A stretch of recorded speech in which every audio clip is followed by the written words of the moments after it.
staying with us and welcome back. Good morning. My good name is Ban Sankwa at Y254 channel everywhere on all our socials. Now, in this first conversation, we're going to delve into how to live a meaningful life and striking a balance between what you do professionally and also how to integrate faith. And I'm going to be engaging Steve NYAGA. He's a contractor, a youth mentor, and an entrepreneur, and he does a lot of things outside here. And just off the air, he's been telling me he's a trainer who is being trained to train and is still training. An interesting twist to it as well. Karibu sana, Stephen. Good morning. Thank you so much, Brian. Karibu sana. For those that don't know you and they're hearing you for the first time on telly, tell them what you do professionally. My name's Stephen NYAGA, a contractor, an entrepreneur, as well as a youth mentor. I go to schools through the Feed My Lamps ministry global to speak to the young people, to encourage them, and that they may see life in a different perspective. Okay. Yes. Yes. Off the air, we were talking about identity, faith, and work. Now, because yesterday I had a conversation, it was about mental health and depression, and there's a place where we partially talked about if you don't know who you are as a man, you literally fall for anything, and that's what they say. As a man, even as a human being, stand for something or else you will fall for anything. Yeah. So for the modern day man who's trying to figure out who they are as a person, the question of who are you? How do you define the who to actually find out now, this is who I am as Steve, and this is what I'm able to do, and now integrating my faith and my relationship with the higher power? Number one, for you to understand who you are, you must believe in yourself. Self-belief. Self-belief. If you don't believe in yourself, you will not be able to strike balance in life. So number one is believing and understanding who you are, who God created you to be. Okay. In this sense, there are so many things that are out here. There is a way we have been brought up. There is a way we have seen things happening. There is a way we have heard things even in the outside world. So it's for you as a man to understand who you are born to be, who you are born to become. That way, you'll be able to live to your full potential. If you don't understand who you are, you live a life that is wanting. Because we have seen there's so much that is happening. We have seen you've mentioned depression. You've mentioned I've seen men are dying. People are dying out of depression because they have not understood what they are supposed to be doing, what they are called to do. So you see there is too much stress that is piling majorly on the man, on the person.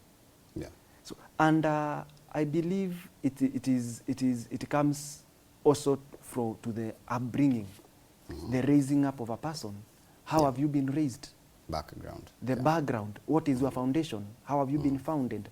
So that for you to be able to navigate and as well as to live that life to the fullest. Those are some of the few things that I may mention. Now, in today's modern world, what are the common issues that you believe and you've identified that a man goes through that you feel if you were to integrate faith, because I understand as well you have a Christian background, and off the air you had mentioned as well integrating religion. What are some of the issues that the modern day man is battling today in terms of now also including, apart from you being a godly being, you have to work and eat, and that includes you being a professional at least in a specific forte or work in short here. So if from that, what are some of the things you've noticed that a lot of men are going through that need to be debunked? Number one, there is the shift in gender roles. That has affected the man of today. Shift in gender roles. The woman of today is taking much or more of the responsibilities that men ought to be taking. So there is that pressure in the modern man, the shift in gender roles. Number two, there is the career drive. Many men don't want, and sorry to say, they don't want to advance career-wise. We are getting stuck in just one position. Then there is the emotional awareness that is not out there. There is also this thing that I'm calling isolation. Yeah. Men they are isolating themselves so much. And also there is the family pressures. Yeah. You are married. Your family or your siblings or your brothers, they want you to help them. They want to get something out of you. Yeah. So there are those pressures, and maybe what you are making is not enough to cater for their needs. So there are those pressures, and that's you find men isolating themselves because of such issues. They want to live alone nature life. They want to be alone. So majorly, those are some of the few things that the modern man is facing, the difficulties. And from that, what you've just said, what is pushing the man to be alone? Because I love also being alone, but it's not coming from a place of toxicity. It's coming from a place of, like, I just like having my own, space where there's no noise after, being in the workspace, maybe for a whole entire day. You want to retreat to your own, haven and kusikwe na makelele mingi. Is that also a toxic thing, or being alone can also be demystified, because you could be running away from people and isolation? Yesterday, actually, there's one of the guests who mentioned that there's usually isolation that leads to depression. When somebody is depressed, they try to hide. And he was even giving it a personality called avoidant, yeah? And do you believe maybe there's isolation in you? You need to isolate yourself and work on yourself and work on your projects and heal. And when you're done, you can now appear to the public while you're well and good for everyone. Isolation can be good, and at the same time can be dangerous. So you need to understand, and you need to know, why am I isolating myself? Yeah. Am I isolating myself so that I'm able to do a few other things? I am isolating myself because there is a pressure. There's something that has hit me so hard that I'm not able to speak about. Because many men don't speak about their issues. They don't share. Unasikianga wanasema, wacha niende base fulani, nitoe stress hapo. Nitoe lock. Nikishatoa lock, sasa niko sawa. Have you solved the problem that was facing you? You are adding more problems to yourself. You just postponed the pain. You have just postponed the problem. Okay. So what men need to do or ought to do is talking. Tunasemanga wacha niongee initoke. Find someone that you can trust. Talk to them. Share your issues with them. But I also understand that the issue of confidentiality is lacking. Ukikuja unipigie story yako na mimi ni besti ya msee fulani, nitaenda nikuanike kwa ule msee wako. So inakaa nikishare na wewe, inakaa hapana. Hii story yote itakuja kutoka nje. Like you shared it with the bad. Yes. So ndio unaona msee akona issue inamkula, lakini hawezi share na msee mwingine. Is it because of the fear, the shame, or the stigma? The stigma. Okay. And the shame also. They fear that when I tell a man of another man my problems, that man will begin viewing me from a different angle. Yeah. But what could what's the worst that could happen to a man if he confessed of, I think we had this conversation somewhere in a podcast where people are opening up about some of their dirtiest, in quote-unquote, secrets while they were teenagers, and somebody said something that people are like, hey, kumbe, this happened to you. You could tell people are feeling ashamed on your behalf. But then I was asking myself, what is the worst that can happen if you confessed? I believe that would be a burden being lifted off, other than you feeling ashamed.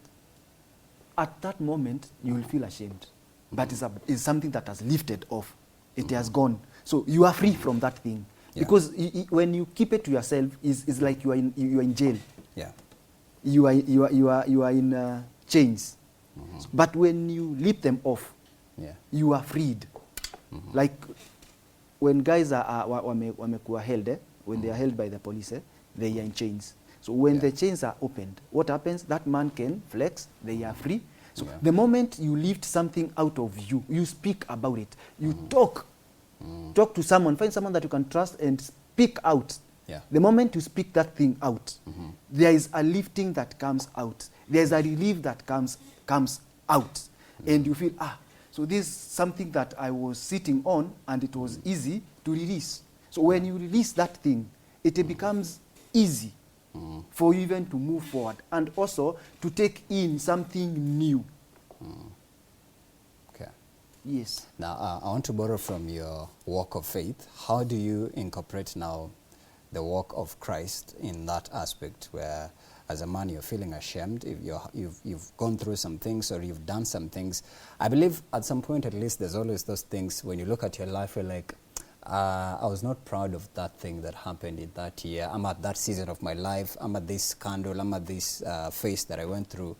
But from incorporating a faith as a person who walks in the faith, how do you, bring it in a sense that you're trying to help this person to know that there's a bigger and a greater cause and a greater shift that can transform everything that I've done, not to have me feel ashamed, but I know, there's a friend of mine who usually says, there's a Bible verse he uses, I've forgotten, but I'll remind you after some time. All things works for good for those who believe, So how do you incorporate now the faith aspect into it to try help this modern man? Number one, I will always say is accept that it happened. Acceptance. Then confess it. Confess it to a person or in prayer? You can confess it like what James 5 says. James 5:16. It says, confess your sins to one another. So when I come to you, if it's something that is heavy on me, it's something that I did that is not right. If I come to you and talk to you and confess to you, what happens? That thing is done and dusted. We are moving forward. Like, for example, you killed a person, you just shot them dead, and you're coming to confess to you as a man of God. Is that sentence and that murder forgotten and forgiven? Yes. God forgives? It's God who forgives. It's not man who forgives. Whoa. Okay. It's when you confess. The thing is, if you hide that thing, itakukula. It will end up eating you. But the moment you confess it, you speak out, and you speak it to God, tell God to forgive you. It's God who forgives, it's not man.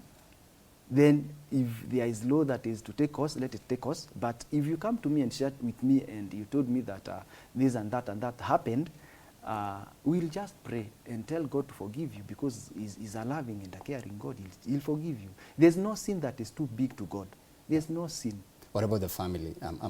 When you said that, I was looking at Boniface Kariuki, who died yesterday at KNH, and Albert Ojwang, who died in custody. So, for example, using that figurative example, if the people involved in the killing were to confess, will God forgive them immediately? Yes, God forgives. What about the family? The family has not forgiven the offender. The family may not forget, but you see, we say. Is a prayer that Jesus made. Forgive others as you may want them to forgive you.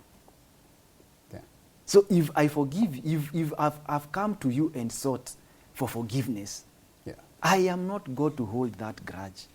You understand? God has already forgiven you because you've opened up. You've already opened up. The depth of pain of actually there is the process of healing. I understand. There's the process of healing. I can imagine you've just killed my dad and you're here asking for forgiveness. Yes, there's a process of healing. It is heavy. I know it is very heavy, but God forgives. We may not forget, but God will forgive you.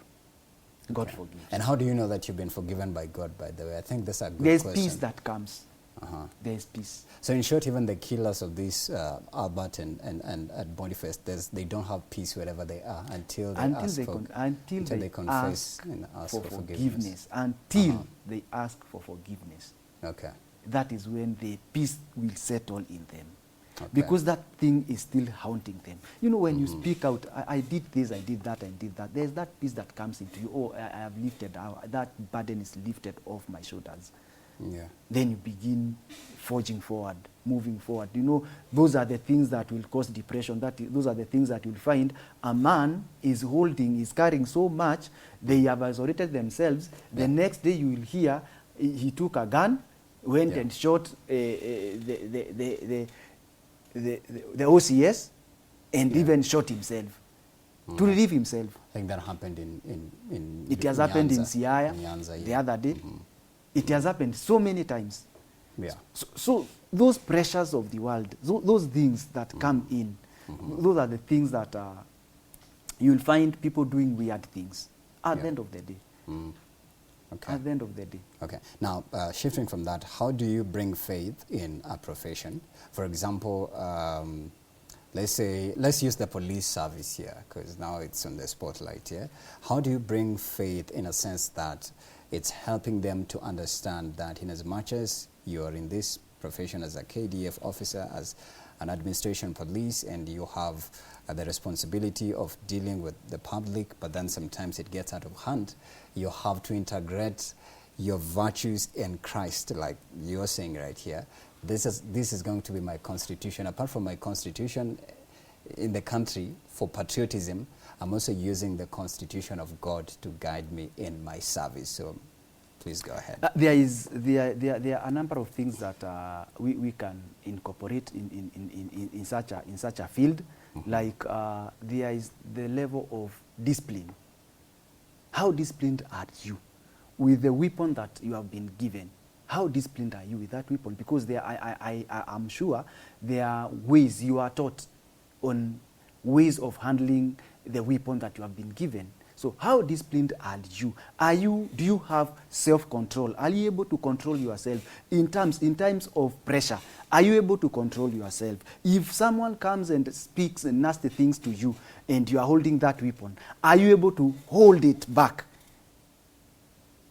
That point of being self-disciplined, self-control. Are you focused in what you are doing? Other than focusing on the negativity, the things that someone may come and throw to you, are you disciplined? Because I'm sure we call it the discipline, like we are in the context of the disciplined forces. We call it disciplined forces. How disciplined are you? Have you taken that in? Is it the guide? Is the discipline that you've been taught guiding you? Number two is there's also integrity and also honesty in the conduct. How you are conducting yourself. Yeah. That level of honesty. So when you are bringing in faith, we expect that the level of integrity that you are displaying is top-notch, is high. The conduct that you are displaying, the level of honesty that you are displaying is higher.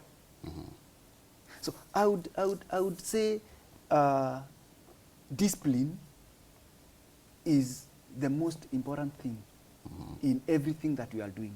Are you disciplined? Are you disciplined? Yeah. Yeah. You know, sometimes we used to be beaten in school, and the teacher would tell you, what I'm doing, I'm disciplining you for the future. So the things that you are doing now, they may not find you. Yeah. The mistakes you're doing right now. Yeah, the mistakes that you are doing now, they will not find you in the future. So they used to beat us mercilessly, trying to instill discipline. Yeah. And I also do believe whenever you're given any responsibility, even in the workspace, because even the police service, it's a profession, Yes. You're a leader just by virtue of you being in that space. You're already a leader and people look up to you. Yeah. Are there maybe any qualities that before even you convert to a person of faith, at least try to, you know, you've talked of discipline. I believe discipline cuts across even Christian, Muslim, whoever. Yeah. Yes. Should you have some sort of life training first before you become a person who assumes any position of leadership or even take on a profession? At least have life training that requires you to understand the dynamics of dealing with people, for example, if you're a HR, how do you speak to your juniors and whatnot? Do you believe there should be some sort of, you know, life training? Yes, of course, yes. There should be. And I think that's majorly why we go to school. Like in each and every profession, there is a training, the code of conduct. There is that training that you will have to go through when you are indulging in any profession. Like when we say of like the word you have used, the human resource. You need to be trained on how to deal with the junior staff. There is a puffing up that may get into you. There is that level of pride because I am the leader here. I am the one who is calling the shots here. I can mistreat you. I can treat you the way I want. So there is that level of training that someone ought to go through, majorly for you to be able to balance the people that you are working with. Like if you are a boss in a certain office, you are able to deal with the young people the right way. And some of these things are you acquire them. The way you continue living, and also sometimes by interaction, the way you observe people living, there are things that you will catch from someone. You interact with someone and you see, this someone is doing this this person is doing this thing, the way they are doing it. You can adapt to that, whatever they are doing, and carry it. So it's by, sometimes you can catch some of these things by association. Okay. Is it that show me your friends and I'll tell you who you are? I will tell you who you are. Okay. Yes. Okay. But still in the workspace, I believe in this modern day world, there's so many things that we go through, especially if you're a professional. It could be, at some point you mentioned the pressures that comes with, you know, being an expert in a certain field. And I believe at some point it can get so intense that it affects your life personal facets in a sense that the way you relate with your family, the relationships you have.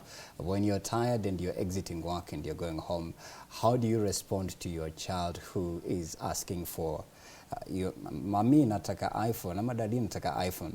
Yes, they know you have this job, but because of what you're experiencing at work, to some extent, I believe it's affecting you even mentally. So how do you create, I'll say, how do you strike a work-life balance between you in the workspace and then your personal life and then the community of people that surround you, so that there's an equilibrium between the intensity at work, the intensity at home, and also externally as a person in general?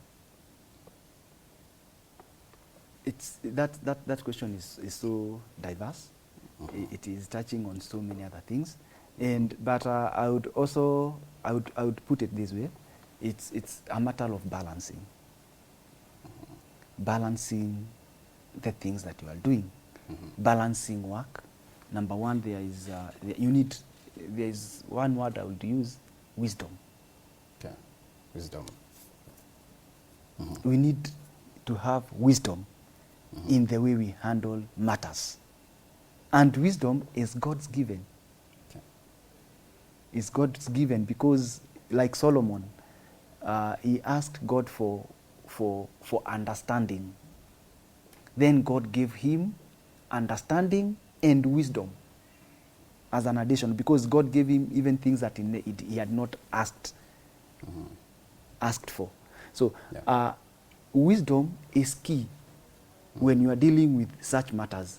You want to balance your kid that they want an iPad, you know where it should come in, the iPad. There is the culture that there is the friends that you need to go and meet. There is a place for that.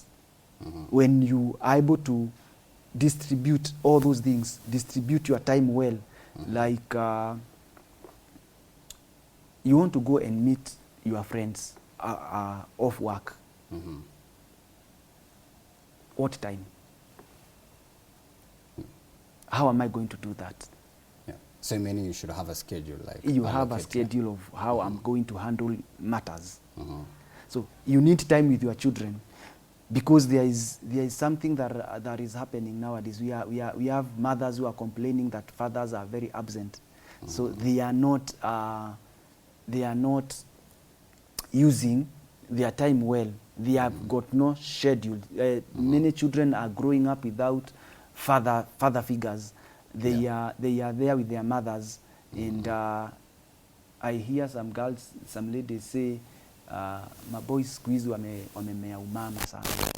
It's not wrong, but it's also good for us men to be present for our children, create that time for them, so that we are able to instill even some manly discipline to these men. So majorly what I would say, what to that question that you've asked, is wisdom is key in everything that we do. And how do you get this wisdom? Because somebody would say, me, I want to be the wisest person. Is there maybe a path and a place where you can seek for wisdom and acquire it and have it? We are here speaking about faith, work, and the modern man. So the aspect of faith brings in wisdom. So if you believe, there is that level of faith. And remember what we said about faith. Faith is a belief. Despite of which side is a belief, either in philosophy, in culture, in God, in a certain religion, in certain doctrines. So faith is one way where what you believe in, of bringing in that wisdom. It is, we said, wisdom is God-given. So if you dedicate yourself to God, it's God who is going to guide you. It's God who is going to lead you. It's God who is going to it's God who leads our paths. It's God who guides us. So the wisdom is God-given. Okay, all right. Now, as men, from your observation as well, where are the places where we say we miss the mark, or where we fail in terms of us being on the right trajectory? And you can also incorporate maybe just as a single man who's trying to figure out life for themselves, and also a man who's already, maybe with a family as well. So what are the mistakes that we make as modern men in terms of us getting on the right trajectory that leads us to the road to goodness, from your observation? The things that are come up again? Yeah, what are some of the things we get wrong? I used the word miss the mark. Where do we miss the mark as men? Missing the mark as men. Yes, as we try to get ourselves on the path or on the road to goodness, or literally heading in the right direction. What are some of the mistakes that we do or we make as men in our lifespan towards, seeking success or getting to a destiny or a destination, or to achieve your dream or accomplish your dream? Yeah, the mistakes that we make in life. There are things that we do that divert us from the path. Some of the mistakes that I see as men doing is giving in to the pressures. You want to be like so and so. I want to live a life like the life of so and so. We can not all of us be Chris Kirubis. We cannot. So the moment you begin chasing a dream that is not yours, chasing a dream that's not yours. Yes, you want to become like someone else. I want to become Brian Sakwa. I cannot be Brian Sakwa. I must be my own man, my own self. So we cannot be chasing the dream of another person. Right. So majorly, sometimes we make mistakes, missing that mark when we are dealing with, when we look at another person's success, and we feel this is the success that I need to be gaining, that I should have, that I should be having. So sometimes we we miss it at that point, whereby we are influenced by the things that are happening. And now social media, actually. Yes, because the modern man there's that is distraction. on social media. Yes, there's that digital distraction space, yeah. from the social media, which sometimes you may find that you are living with a certain man, Yeah. ama ulikuwa na msee high school, na msee amekupita in life. Unapata msee anakupita na Prado, amekupita na V8, amekupita yani na gari kubwa kubwa. You don't know what that man has been into. Yeah. You don't rush and want to get that quick wealth that you have not worked for. Yeah. So sometimes we miss and we make mistakes wanting to become like someone else. We are not originals. Okay. We are not originals. We want a counterfeit of who we are. So when you are led by that counterfeit, you may end up making a lot of mistakes, and you may end up like what we said at the beginning, isolated, and at the end of the day, you kill yourself. Yeah. So we need to know to be original, be that original man. Be yourself. Because that's what they I say. believe life is a ladder. Okay. You climb from one step to the other, from one level to the other. So you cannot begin at the top, and you should be beginning. That is why like I would say in school kuna kitabu tulikuwa tunasoma ya mathematics. Ilikuwa imechorwa stairs. So you move from standard 1, standard 2, you go to standard 3, that way to standard 8. So I believe in you being original, you will climb to the top. Yeah, okay. And maybe what are the dangers of living a dream or pursuing a dream that's not yours as a modern day man? Because we've just highlighted social media is now pushing people into debt. People are trying to, like there's a podcast I was listening to. I think it was Pastor T, Mr. T, who was saying millennials have the pressure of succeeding. And now they're seeing some of the Gen Zs are really super successful. They're driving some of their dream cars. They're living their best lives. So there's a certain pressure that millennials are going through. But then my question is, what are the dangers of you living a life or pursuing a dream that's not yours? Where is it going to hurt you the most as a man in your life if you do that? That living a life that is not yours, you are living a lie. Living a lie. You want to be seen you are there, but you are not there. At the end of the day, you may accrue so many debts that by the time you get out of that debt, you have involved your family, you have involved even the clan, you have involved so many people that were not supposed to be affected by the small mistake that you did. So I would say, as we live and as we enjoy life, let us have balance, so that we don't make our grandfathers and our grandparents sell their parcels of land to come and pay for a thing that we could have avoided. Yeah. Somebody would say there's wash. Another one would say there's a cult that. In fact, at some point, there's somebody who shared on social media, hey, me, I'm ready even to join the cult. If they're giving me 5 million, why not? It's only something I'll give, and they give me the money. Why not? Because of maybe their situation and what they're going through. But then also, how far is too far? You've said if you're going through crises, and let's say you're dealing with issues in your family or even in your personal life, if you don't have some sort of like a moral compass or a guidance or a force that keeps you grounded, you're likely to give in to what you said as the pressures, yeah?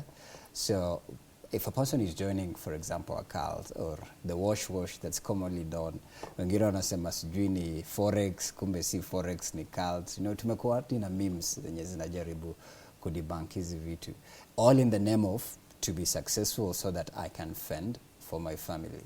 Maybe you come from a poor background, you know, and the other day walisema once you are 25 and above, you're the background. The background ceases to be your homestead. You're the one. So this person is being pushed by the family pressure and the needs, and they're going to the extent as far as joining a cult or wash or whatever, you know, means, or even stealing. Yeah, and defrauding and scamming, you're seeing it, it's now common in this day, age and time. So what would you tell this modern day age man? Unapitia hizi mavitu zote, hizi ma issues, but here you are, you're the one to the same person is going to solve the same issues. So where do you get this help and the solution? I would say what is lacking is diligence. Diligence in what we are doing. So, and also the positive attitude. You don't begin working like, let's say you began a small business, and you want the small business to give you millions in the next 2 days. It has never worked. Yeah. I believe, like myself, I began a small business some time back with around 70,000. And at some point, the business had grown to a few years. It was one of the best shops around where I was living then, because I was diligent in what I was doing. I was persistent. I pushed. I was even pulling a bicycle, going to a place to get goods so that I'm able to sell. I even hawked milk. When you remember, there was a time milk ilikuwa inamwagwa. So I even hawked milk 10, 10, 15. I even did that because I believe success does not come overnight. Yeah. So if you want to join those things that you want to join, go and join them. At the end of the day, you will see what will happen to you. You will end up useless. And also sometimes I say the useless word is you are useful-less. It's not a very bad word. If you are useless, you can be useful, but you are being useless. So I would say that for you to get to that success that you want, that the level of diligence, the level of persistence, the level of integrity in what you are doing should be of no, hakuna yani ile tunasema discussion. Hakuna discussion. But Gen Z would say, me... Quick money, quick yes, fast. I don't want to trust the process. Let the process trust me, by the way. It's good vibes and inshallah. In fact, unasemanga, it's YOLO. We only live once. So, and I make decision based on what they want to feel in that moment here. But then without looking at the long-term, you know, effects or aftermath of, you know, okay, you want to join a cult. Are you ready to suffer the consequences of whatever their request you there? Oh, you're joining Wash.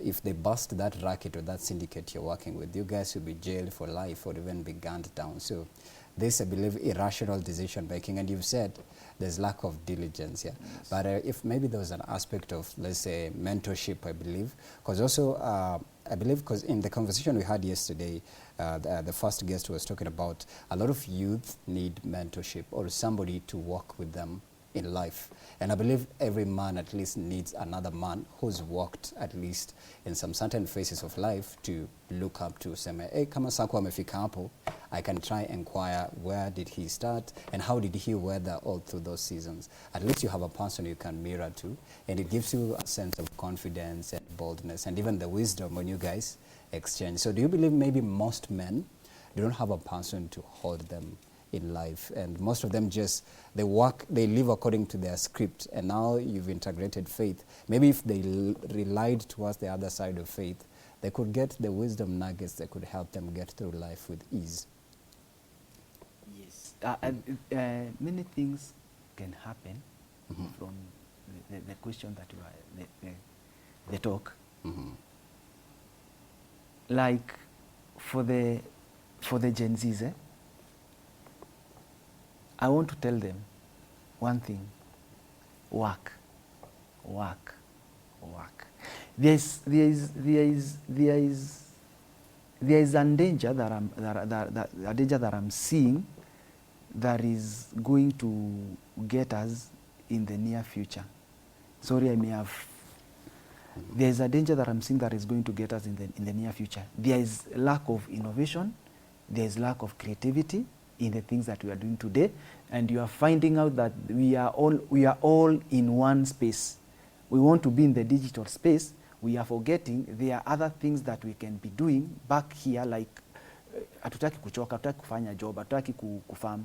Yeah, but the virtual world is the future. In fact, we've just stepped into it. Let me ask you, if we forget where we are coming from, if we forget there is farming, where will you get food if you are in the digital space? That's where the money is. There's something called so who will provide for that food? Influencing, yeah. If you want to get that food, who is going to provide for that? I want to say we need to see a balance in everything that we are doing in all these things, because when we go to innovations, we need to see new things coming up from the Gen Zs. The energy that they are putting in whatever they are doing, we want to see this same energy coming out in the fields, in the farms. Kama si tulelewa na kusomeshwa na kahawa, hawataki kufanya hiyo job, si ndio? Yeah. Siao wako digital. So digital, what will you eat at the end of the day? We need to we need the millennials, not the millennials, the baby boomers, will they are exiting, wanaenda, si ndio? Wanajiondoa. Okay. Si ni sawa? So wakiondoka na wao ndio wanalima, wamebaki kwa mafarms, what is going to happen to those lands if we all get into one space? That is the digital space. But they wanaleta robots very soon after kulima, mtakuwa mnaenda kuchukua jembe. Robots. In fact, the other day we were talking about the future of work. They're saying give it the next 5 years, there'll be no one mwenye atakuwa kwa shamba kilima. But maybe I believe itakuwa ina happen ushago, but in urban areas here. Nimesikia umesema kitu. Yeah. In the next 5 years, the robots, the AI, will stop taking commands from men. Now they will be commanding men. Yes, you see the danger? You see the danger? Yeah. I was listening to a clip yesterday, and I heard the same thing you are saying about those things. The godfather of AI, Geoffrey Hinton. Yes. When these things come up, they are going to change even the way we are thinking. They want now to be the ones who are commanding us. They are thinking on your behalf, actually. They are thinking on your behalf. Yeah. So whatever you want them to do, they are the things that makes life easier. They are going to make work easier for you. So if they want to poison you, what is going to happen? Anyway, is just something else. We are. There's even a robotic restaurant. Sijui uliona? It's here. I have seen it here in Nairobi. It is here. No more waiters anymore. Yeah. You put your prompt and inakuleta food. Even there's airports abroad where people are no longer there. At the Ubers, there's cars that nowadays they drive themselves, storing a driver. Yeah. In fact, they gave a list of careers that will totally die, kabisa. It's okay. It's okay. But we need innovations. Yeah. But I believe for Africa, in terms of tech, bado to I was looking at the statistics, and I was seeing that the poorest countries in the world are in Africa. The poorest countries, the poorest people in Africa. And we are the people who should be feeding the world in the near future. World. So how will we feed the world if we are not creative, if we are not innovative, if we are not thinking outside the box in things, in improving, like our agriculture sector? What are we doing in improving that? Yeah. You know, we might be out there doing so many other things, forgetting that there's a life after all these things. We need food on the table. That food, real food, not money. We need real food. How will we get that real food? So we need to be creative, we need to be innovative, and we need to be people who are thinking beyond, seeing things outside the box, and doing things in a way that we will challenge even those who are bringing the technology to us. Yeah. I understand many of our African minds are the minds that are out there, who are our children are out there. They are the people who are doing great innovations out there. So what are we doing? Even Harvard itself is full of black people. Maybe vile Trump ameingia hivi kutakuwa less black people, but it's okay. Yeah, mostly international students. So is a good thing that we need to strike a balance in everything that we are doing, going out and being creative in a good way, creative in a good way to improve the livelihoods of our people, to even doing these things we call value addition Yeah. in life for us to get there. You see, all these things that we are speaking, we are speaking them so that as we broaden the life of a modern man. Yeah. Okay. Okay, we have to exit. I want you to tell any Gen Z who's watching and millennials, what is the biggest mistake you can make in life as a young person? And then also tell them some of the lessons that you personally have learned even in your walk of faith, the people you've interacted with up to where you're at right here in life that you would pass on to them as we exit, and then you'll tell them where they can get hold of you. This is your camera. I would say as my parting shot is faith isn't just about what happens in church. It's about how we show up Monday through Saturday as we navigate the pressures of modern world. May we find strength, identity, and purpose, not just in what we do, but who we are becoming. Who we are becoming. That will be those would be my last words. That faith isn't just about what happens because we believe faith is happening in church, but it's about how we show up Monday to Saturday. And as we navigate the pressures of the modern world, we may find strength, identity, and purpose, not just in what we do, but in who we are becoming. Yeah. The biggest mistake that a man can make in life is living the life of a lie, living a lie. Okay, and then the greatest lesson that you've learned that you've passed on to the man? I've learned to live my life, and also looking at men who have moved, who have walked the journey ahead of me. Yeah. I have mentors, I have men that I'm looking at, and I'm also being mentored. I'm also... You have a spiritual father too, I know. Yes, I'm a spiritual father. I'm married. So, you know, and everything so begins at... some sort of an example and a role model to some people. Yes, everything begins at home. If the church is not in the house, you are failing as a man. So everything begins at home. So I want to live like a model, even to my children, and to other young people that are looking up on me, as I look up on God. Sure. Yes. Absolutely. Where can they get you on LinkedIn or any of the digital platform? I left some of these social spaces. platforms. Facebook, I'm not on Facebook. I'm not on WhatsApp. I'm only on WhatsApp. LinkedIn, no. I'm only on WhatsApp. Is there a reason, maybe? Yeah, for some reason. Yeah. For some reason. Okay, sure. For some good reason. Sure, that one is something that we can share later. So, no worries. I'm only on WhatsApp. You can only reach me there. You have my number. You can. Yeah, you can give it. My number is 07 17 833 167. 0717 833 167. That is my number. You can reach me there. We can talk. You can only call or WhatsApp. Yes. Mambo ya Facebook, mambo ya WhatsApp, mambo ya Facebook, mambo ya LinkedIn, Instagram nilikuwa. But at some point I had to hit the exit button. Yes. Period. Thank you so much, Steve NYAGA, for sharing your invaluable insights, and we can't wait to see you continue rising up in what you do. Yeah. All right. Amen. All right, and we want to do this. We want to take a very short break. We'll be coming up with the next conversation. I'll be speaking to Stuart Jeffries. He's a fashion designer and a consultant, and I'll be delving into opportunities in the MSME sector, the micro and small medium-term enterprises. On 27th last week, it was World MSME Day, and I saw the president. He was at Kenyatta International Conference Center, KICC. They're doing a review of their, I'll say, the status of our MSMEs. It goes from startups to all these other businesses that are trying to find footing in our country, and in terms of financing and employment. So we're delving into that and much more. Stuart Jeffries coming up next. Stick around. Y254 channel at Brown Sakon 1. See you on the other side in a bit.